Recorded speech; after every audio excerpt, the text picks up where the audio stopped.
Hello car lovers, welcome back to car EMI hub. మీరు 15 ల్యాక్ బడ్జెట్లో కొత్త కార్ కొందామని చూస్తున్నారా?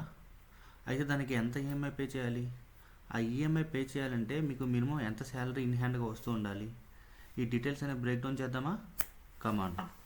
15 lakh rupees car on road price కనుక అయితే దాంట్లో 20% of the amount which is 3 lakhs మనం డౌన్ పేమెంట్ చేయాలి.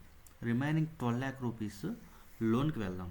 మార్కెట్లో చాలా ప్రొవైడర్స్ ఉన్నారు, but best rate of interest or average rate of interest 9.5%గా మనం తీసుకుందాం. మీరు 5 ఇయర్స్ ఈఎంఐ చూస్ చేసుకుంటే ఎవ్రీ మంత్ 25,000 రూపీస్ పే చేయాలి.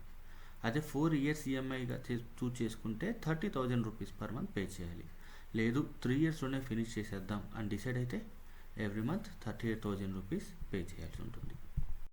మీరు 5 ఇయర్స్ ఈఎంఐ చూస్ చేసుకుంటే మినిమం 1.25 టు 1,65,000 రూపీస్ మీకు ఇన్ హ్యాండ్ శాలరీ వచ్చేటట్టుగా చూసుకోండి. అదే 4 ఇయర్స్లో ఈఎంఐ పే చేయాలనుకుంటే 1.5 టు 2 ల్యాక్ మధ్యలో ఉండేది చూసుకోండి.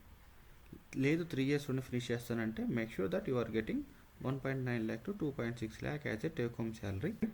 మీరు 15 ల్యాక్ ఆన్ రోడ్ ప్రైస్కి ఏ కార్లు వస్తాయి అని తెలుసుకోవాలనుకుంటున్నారా? నేను నెక్స్ట్ వీడియో చేస్తాను. మీరు కనుక నాకు 100 వ్యూస్ 10 ల్యాక్స్ ఇచ్చినట్లయితే. Thank you so much for watching this video.